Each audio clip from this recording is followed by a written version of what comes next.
அந்த கூட்டத்தில் ஏற்பட்ட நெரிசலில் சிக்கி 39 பேர் பலியான நிலையில் பெரும் பரபரப்பை தற்பொழுது இந்த விவகாரம் ஏற்படுத்தியிருக்கிறது. இந்த நிலையில் தாவேக நிர்வாகிகள் அளவிலான ஆலோசனை கூட்டமானது நடைபெற்ற நிலையில் தற்பொழுது விஜய் அவர்கள் தரப்பிலிருந்து ஒரு அறிவிப்பானது வெளியாகியிருக்கிறது. இந்த சம்பவத்தில் சிக்கி உயிரிழந்தவர்களுடைய குடும்பத்தினருக்கு 20 லட்சம் ரூபாய் நிவாரணமானது அறிவிக்கப்பட்டிருக்கிறது. அதே நேரத்தில் காயமடைந்தவர்களுக்கு 2 லட்சம் ரூபாய் நிவாரணமாக அறிவிக்கப்பட்டிருக்கிறது. இது தொடர்பான முக்கிய செய்தியை பார்த்து வருகிறோம். கூடுதல் விவரங்களை வழங்க இணைகிறார் எமது செய்தியாளர் ராமச்சந்திரன். வணக்கம். நிவாரணம் குறித்தான தாவேக தலைவர் விஜயின் அறிவிப்பில் சொல்லப்பட்டிருக்கக்கூடிய விஷயங்கள் என்னென்ன, விரிவாக சொல்லுங்க. வணக்கம். கரூர் துயர சம்பவம் தமிழகத்தில் மிகப்பெரிய சோகத்தை உருவாக்கியுள்ளது. இன்று ஒரு கருப்பு தினமாகவே பார்க்கப்படுகிறது. இது தொடர்பாக விஜய் இரங்கல் தெரிவித்து இறந்தவர்களுக்கு 20 லட்சம் ரூபாயும் அதே போல காயமடைந்தவர்களுக்கு 2 லட்சம் ரூபாயும் நிவாரண நிதியாக அறிவித்துள்ளார்.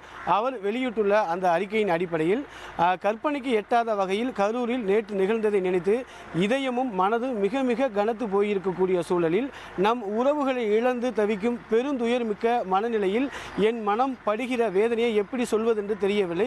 கண்களும் மனசும் கலங்கி தவிக்கிறேன். நான் நேசித்த எல்லாருடைய முகங்களும் என் மனதில் வந்து போகின்றன. பாசமும் நேசமும் காட்டும் என் உறவுகளை நினைக்க அது என் இதயத்தை மேலும் மேலும் அதன் இடத்திலிருந்து நழுவச் செய்கிறது.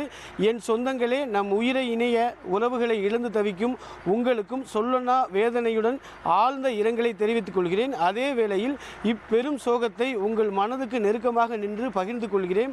நமக்கு ஈடு செய்ய முடியாத இழப்பாகும். யார் ஆறுதல் சொன்னாலும் நம் உறவுகளின் இழப்பை தாங்கவே இயலாததான். இருந்தும் உங்கள் குடும்பத்தில் ஒருவனாக உறவினை இழந்து தவிக்கும் நம் சொந்தங்களின் ஒருவனாக இறந்த ஒவ்வொருவருக்கும் தலா 20 லட்சம் ரூபாயும் காயமடைந்த சிகிச்சை பெறுவோருக்கு தலா 2 லட்சம் ரூபாயும் அளிக்க எண்ணுகிறேன். இழப்பினால் முன்னால் இருக்கக்கூடிய பெரும் தொகை அன்று இருந்தும் இந்த நேரத்தில் என்னுடைய உறவுகளான உங்களுடன் மனம் பற்றி நிற்க வேண்டியது உங்கள் குடும்பத்தை சார்ந்தவனாக என்னுடைய கடமை. அதே போல காயமடைந்து சிகிச்சை பெற்று வரக்கூடிய அனைத்து உறவுகளும் மிக விரைவில் குணமடைந்து வீடு திரும்ப இறைவனை பிரார்த்திக்கிறேன். சிகிச்சையில் இருக்கக்கூடிய நம் உறவுகள் அனைவருக்கும் அனைத்து உதவிகளையும் நம் தமிழக வெற்றி கழகத்தின் உறுதியாக செய்ய வேண்டும் என்பதை தெரிவித்துக் கொள்கிறேன். இறைவன் அருளால் அனைத்திலும் இருந்து நாம் மீண்டு வர முயற்சிப்போம் எனவும் அறிக்கையின் வாயிலாக வலியுறுத்தியுள்ளார். அதன் அடிப்படையில் இறந்தவர்களுக்கு 20 லட்சம் ரூபாயும் காயமடைந்தவருக்கு தலா 2 லட்சம் ரூபாயும் நிவாரண நிதியாக அறிவிக்கப்பட்டுள்ளது. மேலும் அவர்களுக்கு உரிய உதவிகளை செய்ய வேண்டும் என தாவேக நிர்வாகிகளுக்கு அறிவுறுத்தலையும் தாவேக தலைவர் விஜய் வழங்கியுள்ளார்.